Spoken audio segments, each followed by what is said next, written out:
Béalotra, une paracha qui va découper le livre de Bamidbar en deux. Comme si que jusqu'à le milieu de la paracha, les Bnei Israël devaient terminer le passage au désert et rentrer en Eretz Israël. Et là, d'un coup, il y a une coupure dans la paracha, comme on va la voir tout de suite. Et on passe à une nouvelle étape. Ils vont traîner dans le désert. Parce que on arrive comme ça, Vaïsrou Mehar Hashem. Ils ont voyagé de Har Sinaï. Et ils devaient rentrer tout de suite en Eretz Israël et c'est terminé. Et là, commence une série de plaintes et d'histoires dans le désert. Beaucoup d'histoires. Avec des punitions, avec des galères. On va commencer par le feu qui a brûlé une partie du Machané. Après, il y a l'histoire de ceux qui mangeaient et qui mouraient. Alors, ils ont appelé l'endroit le cimetière du désir. Après, il y aura l'histoire de Korach, de Balak, etc. Donc, le Chumash Bamidbar, il est coupé en deux. À partir de la semaine prochaine, on rentre de plus en plus dans les histoires de ce qu'ils ont passé dans le désert, de ce qui s'est passé dans le désert. Et cette paracha, elle est découpée en deux. Comment elle est découpée en deux ? Par deux nouns. Il y a deux nouns qui sont à l'envers. Ces nouns-là, ils sont dans le Sefer Torah, pas dans le Chumash. Vous pouvez ouvrir un Chumash, vous allez voir, deux nouns à l'envers. Quand je dis à l'envers, c'est deux fois à l'envers. D'abord, le noun, il tourne le dos et il n'est pas vers l'intérieur. Et il est aussi à l'envers de la tête, à la queue, au pied. Deux nouns à l'envers. Et entre les deux nouns, il y a une paracha qui n'a pas sa place ici. La paracha de quand on ouvre le Haron Shabbat, Vaï binso Aaron. Alors quand le Haron à Kodesh voyageait, alors Moshe Rabbeinu il faisait une tfila, Kuma Hashem. Quand le Haron s'arrêtait, les Bnei Israël s'arrêtaient, et Moshe Rabbeinu il faisait une tfila, Shuva Hashem. Donc il y a cette paracha qui n'est pas dans sa place. Et la Gemara dans Shabbat, Kuftet Zayin, dit trois avis où on a mis les nouns pour nous dire que c'est pas sa place. Elle n'est pas à sa place. Où elle est ? Elle devait être plus tard.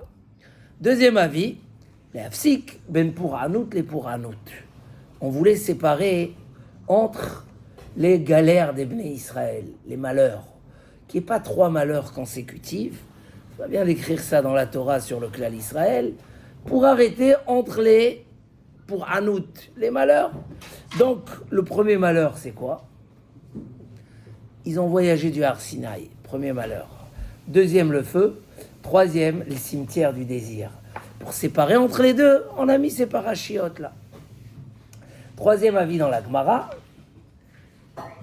parce que on a 7 Sefer Torah. 7. Chatzva, Amudea, Shiva. Donc, jusqu'à le premier noun, c'est un livre, Bamidbar. Les deux psukim, c'est un autre livre. Et après les deux nouns, c'est un troisième livre. Ça fait 7 Sefer Torah. Tout ça, ça demande de la compréhension. Mais chaque année, on a déjà beaucoup parlé de ça. La première explication, c'est ce que Rashi dit. Quand ils sont partis du Har Sinaï, ils sont partis comme un enfant qui se sauve de l'école. Pas un bar mitzvah, c'est plus un enfant. Mais un enfant qui se sauve de l'école. Il dit, oh là là, ça y est, j'en peux plus. Ils sont partis du Har Sinaï avec un sentiment qu'ils en avaient reçu trop. Et ça, Rachid appelle ça un malheur. Un homme qui est plus dans l'envie de recevoir, d'avoir des mitzvot, il sent que ça a fait un peu trop, c'est un malheur. Comme ça, Rachid, c'est Pélé Plaïm. Parce que sinon, il n'y en aurait eu que deux. Alors, pour séparer, on a mis ces deux nouns. Aujourd'hui, on veut s'attarder surtout sur pourquoi des nouns. Pourquoi des nouns ? Pourquoi pas des bêtes, des guimels ? Pourquoi à l'envers ? Pourquoi mettre ces deux versets-là, qui sont très significatifs, ces deux versets-là ? C'est pas rien. On a choisi deux versets de très haut niveau. Le Baal HaTurim, même il dit sur place, si tu comptes les psukim de ces deux versets, Vaï binso Aaron, Kuma Hashem, Shuva Hashem, il y a un pasouk qui a 7 mots et un pasouk qui a 12 mots. Exactement comme le pasouk de Bereshit, et le pasouk, le dernier pasouk de la Torah. Pour te dire que c'est comme un Sefer Torah entier. Pourquoi les deux Noun? Alors, il y a des grands secrets, pas beaucoup les connaissent, ces secrets-là. Le Zohar HaKadosh, il nous dévoile qu'autour de ces Noun, et dans ces secrets, il y a aussi un message de vie très important. Quand un homme, il veut que Hachem lui éclaire sa face. Il y a Er Hachem Panav Elecha. On a dit la semaine dernière que, au nom du Baal HaTanya, que dans Birkat Kohanim, on débloque la douane. Un homme, il a plein de choses qui l'attendent. Parce qu'il a commandé. Quand on a commandé, Raphaël, à Rosh Hashanah, on a commandé. Il y a plein de choses qui bloquent parce qu'on n'est pas méritant, parce que... Et à travers la Birkat Kohanim, ces choses, ils passent. Hein? Quand un homme il vient à la Tfila, il n'a pas que gagné la Tfila Betzibour, il n'a pas que gagné les Amen, les Kaddish, la Gdusha, il a aussi gagné la Birkat Kohanim, parce qu'on avait 3 Kohanim ce matin, et pas n'importe qui. Et Birkat Kohanim, ça fait passer la bracha sans douane. Il n'y a pas, tu mérites pas, on a dit qu'on va te donner, on te donne. Magnifique, t'es dit, non? Et le secret, comment faire pour avoir une vraie bracha, pour qu'Hachem éclaire sa face, pour que les choses vont bien, pour que les choses ne bloquent pas. C'est ce qu'on a envie dans la vie. On dit en Israël, Zorem. Je veux que les choses soient fluides, ils coulent. On veut pas que chaque chose bloque et tout, mais qui a les forces de s'arrêter chaque fois. Et dans la vie, il y a comme ça, des fois, des choses que boum, ça bloque. Il y a eu une crevaison, la roue, elle roule plus, ça n'avance plus. Et nous, on veut que ça tourne, que ça arrive. Comment on fait à Kylian? Alors, il y a le secret dans cette paracha. C'est quoi le secret de cette paracha? C'est les deux Noun. Il dit le Zohar HaKadosh. Je le dis en bref. Il dit 7 choses sur ces deux Noun. D'abord, c'est Kvodo Shel HaKadosh Baruch. C'est le Kavod d'Hachem. C'est la force de toute la Torah. C'est la bracha que Yaakov a donnée à ses enfants. Ve'idgou la'arov bekerev haaretz. Comment on traduit le Targum Ve'idgou? Comme des poissons. Ou kenune yama, kenune. Les deux noun. Il appelle les poissons, Ve'idgou la'arov, qui se multiplient. Kenune yama. Il dit le Zohar, c'est pas stam. Il leur a donné la bracha des deux noun. Et il dit que les Avimelech, ils voulaient cette bracha. Donc il a dit là-bas, Im tishkorli, ulnini ulnerdi. Donc le Zohar, il prend chaque fois où il y a deux noun. Ulnini ulnerdi. Il dit les nations nous poursuivent et ils veulent notre mal parce qu'ils n'ont pas eu les deux noun. Ils ne peuvent pas avoir les deux noun. Rien que pour ça, il dit le Zohar, ils nous poursuivent. Et ces deux noun, ils sont à l'envers des fois. Donc, si on veut la vraie bracha que contiennent ces deux nouns-là, comme on a dit que c'est Kvodosh la Kadosh Bo, alors il faut les mettre à l'endroit. Mais dans tous les cas, on a une promesse. Comment on va s'appeler le Mashiach? Inon. On retrouve les deux nouns. Inon. Le Mashiach va venir et il va les remettre en place pour le clan Israël. Maïesh, c'est quoi le secret des nouns? Hein? C'est quoi les secrets des deux nouns? Si je prenais un bête, le bête, c'est une grosse lettre. Ça ressemble à un noun. Le kaf, c'est une grosse lettre. Noun, c'est une toute petite lettre qui fait comme un récipient. Et si tu prends les deux nouns et tu les colles, ça fait un samer. Mais c'est comme deux récipients, l'un qui verse dans l'autre. Quand je mets un noun en face de l'autre, ça me fait une seule lettre. Non, elle est complète. Le chaf, il est gros. Alors que le noun, c'est une demi-lettre comme ça, qui va se remboîter. Il dit là-bas quelque chose d'extraordinaire. Il dit en fait, le klal Israël ressemble à la lune. Parce que la lune fait tout son... Surveille que ça marche, je sais pas, ça s'arrête. Ça marche même. Le noun, c'est un kéli. Et on verra pourquoi Davka le Noun, c'est un Kéli. Et le Ham Israël ressemble à la lune qui prend sa lumière du soleil. Et pour avoir sa lumière, il doit se tourner vers le soleil. Contrairement au soleil, où il se considère indépendant. Il n'a pas cette notion-là. Nous, le Ham Israël, on compte à la lune, mais on l'adapte au soleil. Ça veut dire, on se remet au niveau.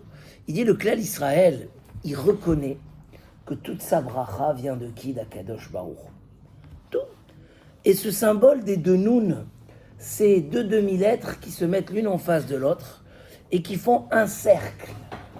Et c'est ça la bracha, il dit le Zohar Akadosh. Quand le Ham Israël se met comme un Kéli et il sent qu'il y a le Noten et le Mekabel, celui qui donne et celui qui reçoit, et que toute mon existence, quand je suis un Kéli vide. Moi, j'ai rien de moi. Tout vient d'Akadosh Baruch Hu. Moi, la lune, c'est un Kéli énorme, c'est énorme. Aujourd'hui, on essaye de monter dans la lune, mais elle n'a pas sa lumière. Elle n'a pas sa lumière. Toute sa lumière vient d'Akadosh Baruch Hu. Ça ne la réduit pas, au contraire. Ça fait en sorte que sa lumière toujours se renouvelle et que même quand elle s'obscurcit, ça revient. Le soleil, d'une part, ça a l'air d'être mieux, mais dans le soleil se cache quelque chose de négatif. C'est qu'il n'a pas besoin de recevoir sa lumière de nulle part. On aurait dit c'est une grande qualité. Dans ce monde-là, non. C'est pas une qualité. Pourquoi? Et on va l'expliquer tout de suite. C'est marqué comme ça dans la Gemara. Celui qui se prosterne pas dans Modim, après 120 ans, sa colonne vertébrale va être comme un serpent. Modim, Gematria, Mea. Prenez Modim, Mem, Vav, Dalet, Yud, Mem, ça fait 100. Mem et Vav, c'est 50. Non, Mem, Vav, Dalet, ça fait 50. Voilà, ça fait 50. Modim, le deuxième Mem avec le Vav, ça fait 100. C'est quoi 100? Les deux Noun. Quand un homme il se prosterne à Kadosh Baruch Hu, alors il réunit ces deux, il devient le Kéli et le Mashpia, l'ustensile qui verse, les uns sont unis les deux l'un envers l'autre, alors il y a de la bracha. Mais sinon il devient un serpent. Pourquoi le serpent? Parce que le serpent il est devenu indépendant. C'est une bracha ou c'est pas une bracha? On lui a dit, toi tu vas manger le sable de la terre. Hein, on sait toujours la question, mais le sable c'est magnifique, il y en a partout. Saklala, c'était quoi? C'est qu'il n'a pas besoin de se retourner et prier à Hachem. Tous les animaux demandent à Kadosh Baruch Hu. Le seul qui a été rejeté, je te donne à manger, ne viens pas me voir, c'est qui? C'est le serpent. Celui qui ne sait pas se prosterner à Modim, il ne sait pas raccorder Modim, en même temps c'est se plier, en même temps c'est deux Noun, ça fait 100, 50 et 50. Il ne sait pas relier le Mekabel avec le Mashpia, alors Chas Shalom, il touche à cette cla-là, que peut-être on va lui donner du ciel, mais on va lui dire débrouille-toi tout seul, on veut pas besoin de prier, on veut pas que tu pries, débrouille-toi tout seul. Et ça c'est la plus grande cla-là, parce qu'une bracha, c'est une bracha qui est donnée par Akadosh Baruch Hu. Ya'er Hashem panav elecha. Entre le fait de donner et de recevoir et de ne pas se prosterner. Parce que qui c'est qui reçoit? Celui qui s'annule, celui qui se retourne vers la direction. Celui qui se rabaisse, qui reconnaît qu'il n'a rien de lui, tout ce qu'il a, il reçoit d'Akadosh Baruch Hu. C'est ça, Modim, c'est se prosterner. Dire, je dépends de toi, tout ce que j'ai, c'est à toi. Quand un homme, il a ce sentiment profond de Modim, automatiquement, Gamarnou, il a toutes les brachot. Combien de brachot on doit faire tous les jours? 100. Le Mizmor, les Toda, c'est quel numéro de Teilim? 100. Tu sais, c'est 100. Même si c'est pas 10 ans. Le Mizmor, les Toda, un homme qui remercie Akadosh Baruch Hu et qui reconnaît que toute sa bracha elle vient que d'Akadosh Baruch Hu. Alors il sort de la klala du serpent, il sort du nachash. Et là, on va tout de suite revenir aux deux modim. Il y a encore un truc très intéressant. Quelle lettre il manque dans Ashrei Yoshvei Betecha? Ouais, il n'y a pas de noun. Malchutecha, malchut kol olamim, shaltecha bechol dor vador. Somech Hashem. Mais on l'a caché. Où on l'a caché? Somech Hashem, lechol hanoflim. Pourquoi il n'y a pas de noun? Parce que puisqu'on parle du Klal, on ne veut pas parler de quand les Bnei Israël y tombent. Parce que, voilà, donc on n'a pas marqué. Mais, Somech Hashem, même quand les Bnei Israël y tombent, Hashem il est Somech. Si vous prenez le samer Sommaire. et vous prenez un couteau d'en haut en bas et vous coupez le samer en deux, ça fait quoi? Deux noun. Hein? Le mashpia et le mekabel. Akadosh Baruch Hu, il fait en sorte que même quand le Bnei Israël il tombe, c'est quoi il tombe? Le noun il est à l'envers. C'est quoi un noun à l'envers? Ça a deux significations. Un, c'est celui qui tourne le dos.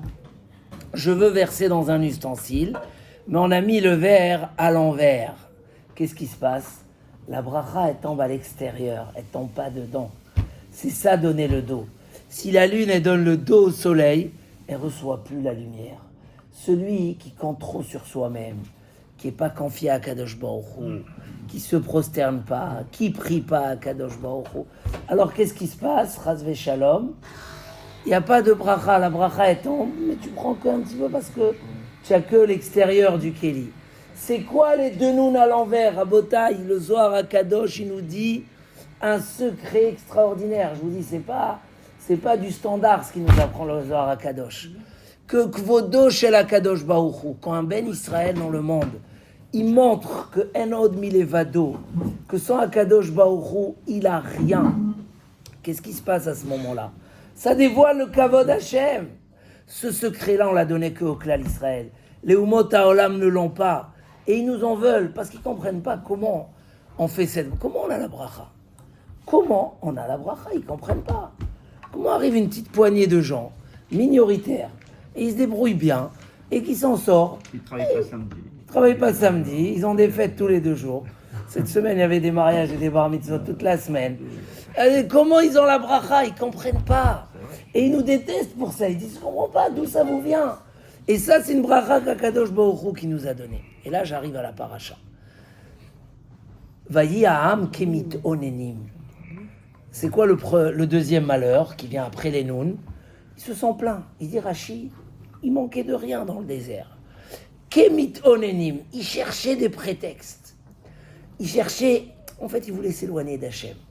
C'était le Erev Rav. Hein? Il cherchait Rashi, il dit Alila. Il cherchait un prétexte pour se sauver d'Akadosh Baruch Hu. Paf, première chose, les galères, le feu. Deuxième chose, ils ont la manne, ils ont tout. Mais la manne, c'était quoi son secret? C'était, il dit Rabbi Shimon Bar Yochai, elle ne tombe pas une fois par semaine ou une fois par mois. Tous les jours. Qui a dit ça? Tous les jours. Il dit Rabbi Shimon Bar Yochai, pourquoi? Parce qu'Akadosh Baruch Hu, il ne voulait pas qu'ils se sentent indépendants et qu'ils oublient Akadosh Baruch Hu, comme le père qui donne la carte bleue à son fils et le fils ne l'appelle plus. Non, tu veux, je te fais un virement. Tous les jours, je te fais, mais tu m'appelles. Comme ça, il dit Rabbi Shimon Bar Yochai, il leur donnait tous les jours. C'est-à-dire que la manne, c'était l'inverse du serpent. Le serpent, c'est débrouille-toi tout seul. Alors, devenir indépendant, c'est quelque chose qui est très dur chez l'homme. L'homme, il veut être tranquille. Hein, on a vu même hier dans la Gemara, celui qu'il n'a pas une base de Parnassa, c'est une klala. Parce qu'un homme, il a besoin, mais qu'on ait ou qu'on n'ait pas, c'est ça notre bracha. Le but dans le monde, c'est de revenir vers Akadosh Baruch Hu. C'est de se prosterner. Il dit David Ameler, Nishtachave, Venichrea, Nivrecha lifnei Hashem Elokenu. La tfila, c'est ces 3 symboles, Nichrea, Nivrecha et Nishtachave. C'est de sentir. Celui qui veut une vraie bracha qui se concentre dans ça. Les nouns, il faut les remettre l'un envers l'autre. Ils sont à l'envers. D'autant plus, si tu prends un noun du Sefer Torah, le haut c'est comme un petit yud, et le vav, et le bas c'est comme un vav. Le vav c'est la matière, c'est les 6 jours de la semaine, c'est la matière, elle a 6 côtés. Hein. Chaque matière, on l'a dit plusieurs fois au nom du Maharal, combien de côtés il y a dans cette boîte-là? 6. La matière c'est 6, toute matière. Et le Yud, c'est le nom d'Hachem. Si tu mets le Yud à l'envers, c'est que tu mets le spirituel en dessous. Le fait de dépendre d'Akadosh Baruch Hu, ça met aussi tes valeurs en place. Qu'en haut, il y a le Yud, et en bas, il y a la matière. Et si tu inverses, c'est l'inverse de la bracha. C'est l'inverse. Et même si quelqu'un il réussit quand il le fait, c'est quelque part, on ne veut pas le voir du ciel. Et quand on ne veut pas le voir, ça commence par on ne veut pas le voir, mais ça finit par des choses beaucoup plus catastrophiques. Pour ça, Rashi nous dit, quand ils sont partis du Har Sinaï en disant bon ça suffit et ils ont donné le dos, qu'est-ce qui s'est passé? La bracha étant plus à l'intérieur, c'est des galères. Alors qu'est-ce qu'il faut mettre au milieu? On a mis le symbole des deux nouns, de ce secret là, dire pour l'instant ils sont à l'envers, ils vont revenir un jour, Mais votre travail du klal Israël, c'est de les mettre à l'endroit. Mais qu'est-ce qu'on a mis dans les psukim entre ces deux nouns? Qu'est-ce qu'on a mis entre les deux nouns? Kuma Hashem, Shuva Hashem. Le Lachon du Zohar, il dit Lo tehedar apar, s'il te plaît Hashem. Nous, on s'est tourné, on t'a donné le dos, Chaz vechalila. Toi, ne nous donne pas le dos. C'est ça, Kuma Hashem, Shuva Hashem, Rivevot, Alvé Israël. Et là, on a une bracha extraordinaire. Que même quand le Ham Israël, il descend de niveau, même quand Akadosh Baruch Hu, il nous rééclaire, même quand on est en galoute. C'était Akadosh Moshe Rabbeinu, il a mis là-bas des tfilotes. Et ça, c'est un Sefer Torah à part entière. C'est le Sefer Torah de celui qui s'est éloigné. Du fils qui s'est éloigné, qu'Akadosh Baruch Hu, il reste toujours présent avec lui, toujours à côté de lui. Donc Moshe Rabbeinu, entre les deux nouns, il a dit, pour arrêter les pouranoutes, si tu veux arrêter les galères dans ta vie. Des fois, les gens ils demandent, Béhémet, je veux arrêter, comment? Sois à 100% vers Akadosh Baruch Hu. Ressens. Une des sgoulottes, les parnassas qu'on a citées dans la veillée de Shavuot, c'est de dire sur chaque chose, Béhémet, Imirtse Hashem, Bezrat Hashem. Regardez cet exemple qui est raconté dans le Midrash, cette histoire. Un homme était un grand commerçant de chevaux. C'était un business énorme à l'époque. Aujourd'hui, c'est les voitures. Avant, c'était les chevaux. C'était un gros business. Et il était très, très fort. Mais il ne disait pas Bezrat Hashem, il comptait sur soi-même. On lui a envoyé les Hanavi du ciel. Il a dit, où tu vas? Je vais acheter des chevaux. Il dit, Bezrat Hashem, que tu réussisses. Non, c'est bon, je connais mon métier, il n'y a pas de problème. Comment Bezrat... Bon, ils ont dit, ils vont lui faire un cours du ciel. Au milieu de la route, il est fatigué, il dit, il y a du soleil, je vais aller me reposer. Il trouve un endroit où il y a de l'ombre. Il va, il se repose là-bas, et la bourse d'argent, elle tombe de sa poche. Il se lève, il ne la voit pas, il continue sa route. Il arrive, il choisit les chevaux, tout, quand il vient payer. Vous savez, quand on n'a pas la carte bleue, de quoi j'ai mis ma veste de Shabbat. Voilà. Il n'y a pas le choix. Allez, il a perdu, il a râlé et tout, etc. Il retourne. Et Eliyahu Hanavi revient le voir. Il lui dit non. Il dit, là, tu avais raison, j'aurais dû dire Bezrat Hashem. Regarde, je connais, j'ai tout. Mais il suffit que j'ai perdu ma bourse. Rien du tout. Gamin lui dit, maintenant tu dis Bezrat Hashem. Il dit, je prends sur moi chaque chose, Imirtse Hashem, Bezrat Hashem, et ça vient. Il revient, encore une fois il est fatigué, il va redormir dans cet endroit. Et il trouve sa bourse. Et là il peut acheter. Comme ça il raconte le Midrash, un homme qui dit Bezrat Hashem. On avait étudié dans la Gemara Gittin d'Afnun Vav, cet homme-là, il s'appelait Bar Kuziva. Bar Kuziva, c'était un homme d'une puissance unique au monde. Il sautait, dit la Gemara, 1 kilomètre. C'est-à-dire en 3 secondes, tu ne le voyais plus. Il rentrait dans le camp des ennemis, il tuait. Ils n'arrivaient même pas à le voir, tellement il était rapide et fort. Jusqu'à que l'empereur, il a dit, Ribono shel olam, ne me fais pas tomber. Le gars, il a prié vers Dieu, ne me fais pas tomber dans les mains d'une personne. C'est une honte. Un jour, cet homme, Bar-Kuziva, il dit à Kadosh Baruch Hu, ne nous aide pas, on se débrouille. On est assez fort. Comment un homme il peut arriver à ça? La réussite, la richesse. Va Martimi Hachem. Quand un homme il a de la force, il dit c'est qui Hachem, il oublie. Alors il a dit j'ai pas besoin. Quand il est parti aux toilettes, un serpent est venu, il lui a arraché les intestins. Pourquoi un serpent? Maintenant vous comprenez, parce qu'on a parlé du serpent tout à l'heure, de celui qui ne se prosterne pas. Le serpent, il s'est révolté contre Dieu. Le serpent lui a dit on veut plus te voir, tu gardes à manger. Nekuda. Miskel, il a tout perdu parce que, justement, il n'a pas eu cette soumission. Ça veut dire que celui qui veut la bracha, Yaher Hashem Panav Elecha, il faut d'abord investir dans les tfilotes, dans les remerciements à Kadosh Baruch Hu, et le sentir vraiment, parce que très très vite, dès qu'un homme il a tout mis en place, ça y est, c'est bon, qu'est-ce que j'ai besoin d'Akadosh Baruch Hu? Au pire, on va prier qu'il n'y ait pas de complications sur la route. Non, il faut, et l'avantage dans ça, c'est pas rien que le succès, ça c'est un résultat. Le vrai avantage dans ça, c'est que l'homme il reste cachour à sa source. Et ça, il n'y a pas plus beau que rester cachour à sa source. Ça, c'est la Mahala. C'est ça qui dit Kenune Yama, comme les poissons. Les poissons, ils sont bénis. Vous savez combien de poissons il y a? Quand vous allez, tu vois, là-bas dans l'eau, des milliards, en-sof. Pourquoi ils sont cachés de l'œil? Et alors, donc, il n'y a que Akadosh Baruch Hu. Il lève les yeux vers Akadosh Baruch Hu.